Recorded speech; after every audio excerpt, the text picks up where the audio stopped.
Ce qui est généralement compliqué quand on analyse une compagnie qui vend une commodité, comme celle-ci, Cameco, notamment ici dans le secteur de l'uranium, euh, on a tendance ici, les cycles, je dis bien les cycles, il est souvent difficile d'anticiper la durée des cycles haussiers et baissiers. OK?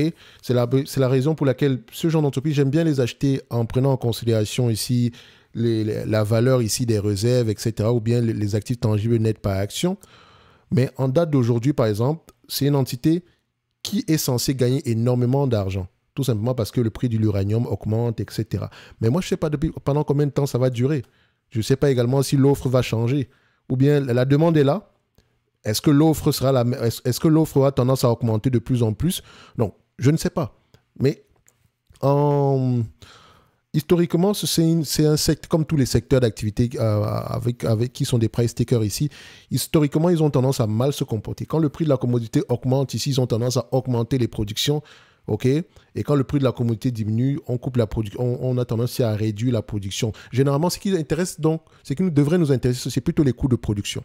Donc, on peut déjà essayer de déterminer si Cameco est une entreprise d'ailleurs, premièrement, intéressante. Et pour ça, on va regarder juste les coûts de production. Et pour ça, pour les coûts de production, j'aime bien checker les free cash flow. Est-ce qu'en période difficile, nous avons eu une entreprise qui a eu tendance à garder des free cash flow positifs? On peut voir ici que le prix de l'uranium, uranium price, ok, voilà, tout. On a ça ici. Où est-ce que j'ai ce prix-là? Uranium. OK, on a ça ici. OK. Donc, je dézoome un tout petit peu. Vous pouvez voir ici que le prix de l'uranium est à un plus haut depuis à peu près une quinzaine d'années. D'accord? Ça, c'est la dernière fois qu'on a eu ce niveau de prix, c'était aux alentours de 2007. OK? Et avant cela, on avait peut-être une moyenne de prix aux alentours de 41. Voilà, je pense que c'est en dollars. Dollars américains la livre. Donc, est-ce que ça va durer? Je n'en sais strictement rien. Et justement, parce que ce marché est très instable, qu'il est souvent préférable de s'intéresser uniquement à ces entités-là quand tout va mal. OK? Donc, sur Cameco, présentement, ça ne va pas m'intéresser.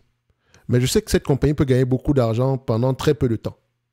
OK? Mais maintenant, est-ce que vous pouvez me garantir qu'on aura un prix à 100 dollars ici? Et faites attention parce que les prévisions sont toujours bonnes.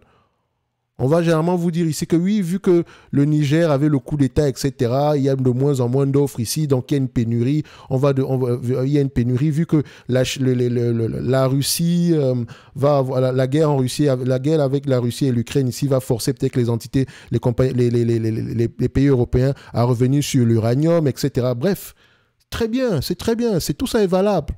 Mais moi, j'aimerais avoir un business qui gagne 100 dollars aujourd'hui, 100 dollars demain, 100 dollars après-demain, ainsi de suite. Pas 100 dollars aujourd'hui, 700 dollars demain, 50 dollars après-demain. Vous voyez ce que je veux dire?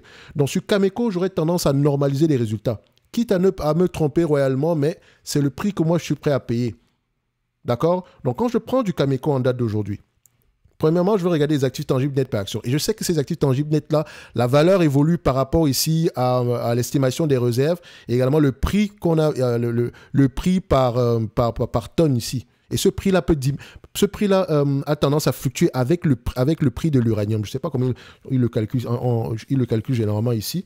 Donc, mais il a tendance à fluctuer avec le prix de l'uranium. Ce qui veut dire que aujourd'hui, quand vous voyez le tangible book value augmenter, en fait, il a peut-être augmenté tout simplement parce que le prix des réserves, la valeur des réserves a augmenté. Et ça va dans les deux sens. OK? Donc, faites attention. Mais néanmoins, on le prend quand même. Moi, j'aime bien quand c'est stable. Donc, c'est-à-dire qu'aujourd'hui, si je devais à peu près acheter cette compagnie-ci, j'aimerais l'acheter à un prix qui se rapproche des actifs tangibles nets par action, donc aux alentours de 13 dollars. D'accord? Est-ce que le marché m'a proposé ce niveau de prix-là sur les années précédentes? Bien sûr, on vous a vendu cette compagnie-ci à moins de une fois les actifs tangibles par action pendant au moins 5 ans. Même pas 5 ans. Et attendez, exactement, pendant au moins 5 à 6 ans. Et aujourd'hui, vous voulez que je l'achète à 40 dollars? C'est à ce niveau-là qu'il fallait l'acheter. C'est à ce prix-là. Donc déjà, en termes de valorisation, je ne paierai pas plus que 14 dollars. Je vous ai expliqué pourquoi. Mais maintenant, du point de vue, si on prend par rapport au free cash flow possible, vous allez voir ici que si je prends les free cash flow, L'estimation des analystes, faites très attention à cette estimation-là. Ils ont tendance à se tromper sur leur estimation. 75% du temps ici, ils n'ont pas raison. Donc, c'est difficilement prévisible. Donc, c'est pour ça qu'il faut jamais prendre en considération ici la médiane des bénéfices nets. Tout en vérifiant bien que le volume de production est le même. Les coûts de production sont les mêmes. Faites attention. Donc, ici, pour ce business, ce sont les free cash flow qui priment. Donc, je compare les net income et les free cash flow déjà, histoire de voir si nous avons un business qui a tendance à rapporter de l'argent. Oui. Maintenant, si je dois l'évaluer ici en prenant en considération les free cash flow, donc on prend ça, on met sur le même graphique. Est-ce qu'on a tendance à avoir les mêmes niveaux de free cash flow? Sur les dernières années, on peut se dire que c'est correct. Donc, si je prends à peu près les free cash flow des dernières années ici, OK, la médiane des 5 dernières années, on a à peu près 300 millions. Sur les 3 dernières années, on a 336 millions. Sur les années à venir, on s'attend peut-être à avoir plus que ça.